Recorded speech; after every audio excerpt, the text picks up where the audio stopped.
নমস্কার, আমি অর্পিতা। আপনাদের সবাইকে স্বাগত জানাই সেন চৌধুরী রান্নাঘরে। আজ আমি আপনাদের সঙ্গে শেয়ার করব কাতলা মাছের ফিঙ্গার ফ্রাই। চলুন রান্নাটা সরাসরি শুরু করা যাক। দেখুন, কাতলা মাছের ফিঙ্গার ফ্রাই বানাতে আমি এখানে কড়াই বসে দিয়েছি। কড়াইয়ের মধ্যে প্রথমে আমি দিয়ে দিচ্ছি জল। দেখুন, আমি জল দিয়ে দিয়েছি কড়াইয়ের মধ্যে। জল দিয়ে এর মধ্যে আমি দিয়ে দিচ্ছি পরিমাণ মতো নুন,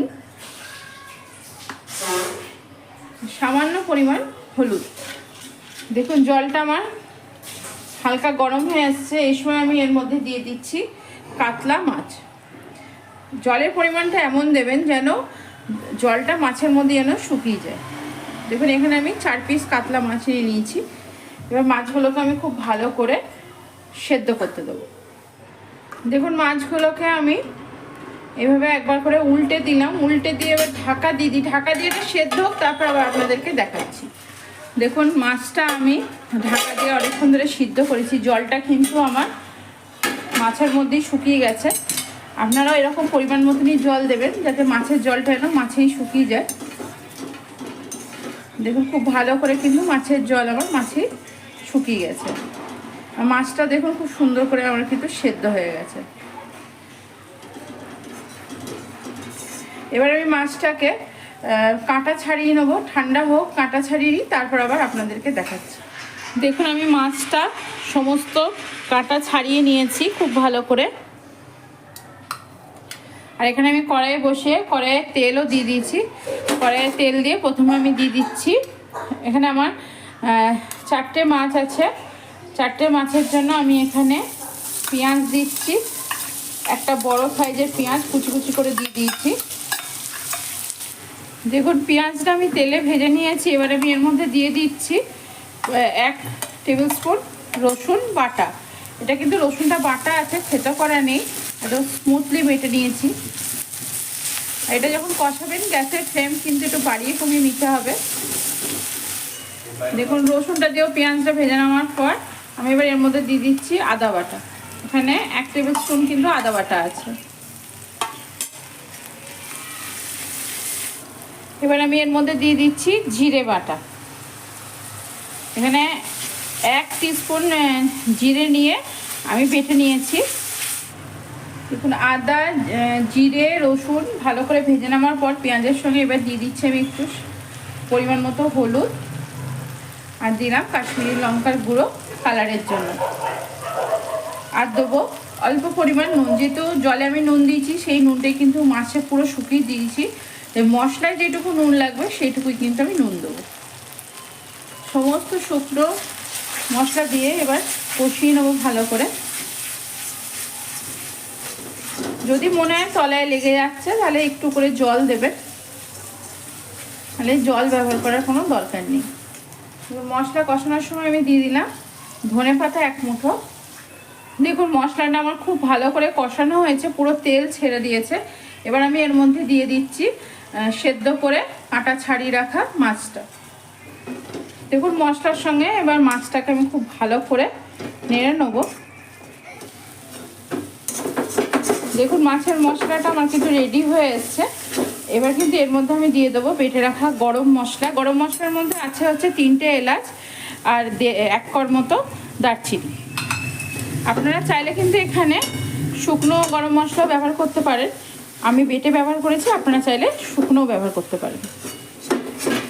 দেখুন, আমার কিন্তু মাছের পুরটা হয়ে এসছে। দেখছেন তলায় লেগে যাচ্ছে। এগুলো কিন্তু আস্তে আস্তে খুন্তির সাহায্যে কিন্তু তলা থেকে তুলে দেবেন এইভাবে।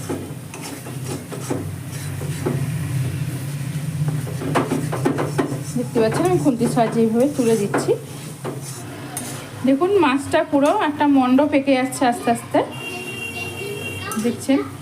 এবার আমি গ্যাসের ফ্লেমটা অফ করে দেবো। অফ করে দিয়ে মাছটাকে আমি এইভাবে কড়াইয়ের গায়ে ফেলে দিচ্ছি। কড়াইয়ের মধ্যে আমি কিন্তু ঠান্ডা করে নেবো, তারপর অন্য একটা জায়গায় আমি ঢেলে নেবো। তারপর আমি আপনাদেরকে দেখাচ্ছি আমি কীভাবে ফিঙ্গার ফ্রাইটা বানাই। দেখুন, মাছটা আমি ঠান্ডা কড়াইয়ে কিন্তু ঠান্ডা করেছি। ঠান্ডা করার পর একটা বাটিতে আমি নিয়ে নিয়েছি।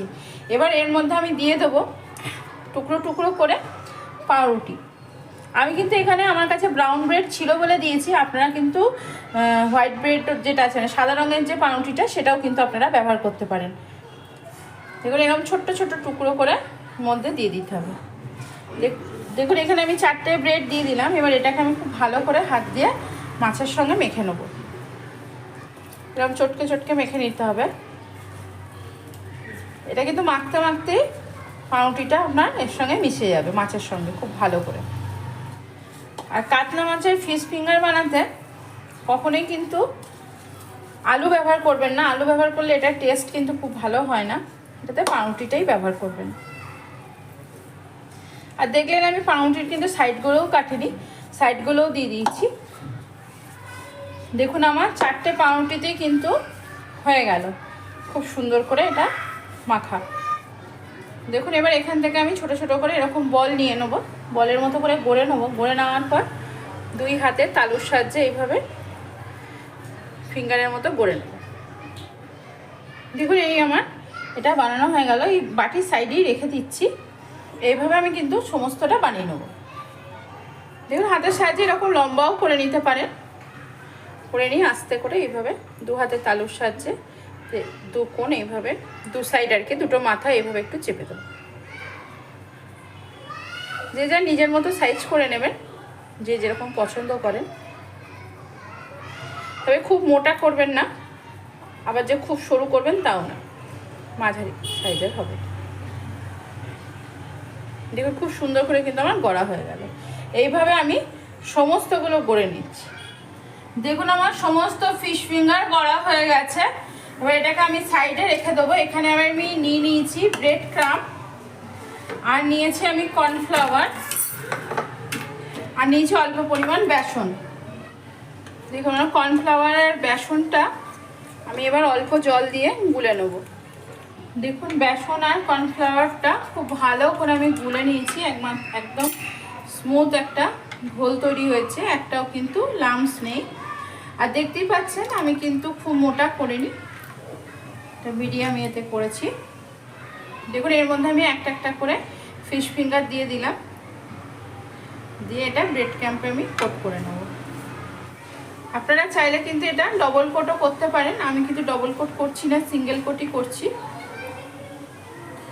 যেহেতু আমি পাউরুটি দিয়ে এটাকে মেখেছি সেজন্য আমি আর ডবল কোট করছি না। ভেটকি বাসা এর তো ফিশ ফিঙ্গার হয়, কিন্তু একবার কাতলা মাছেরও এইভাবে ফিশ ফিঙ্গার বানিয়ে দেখবেন।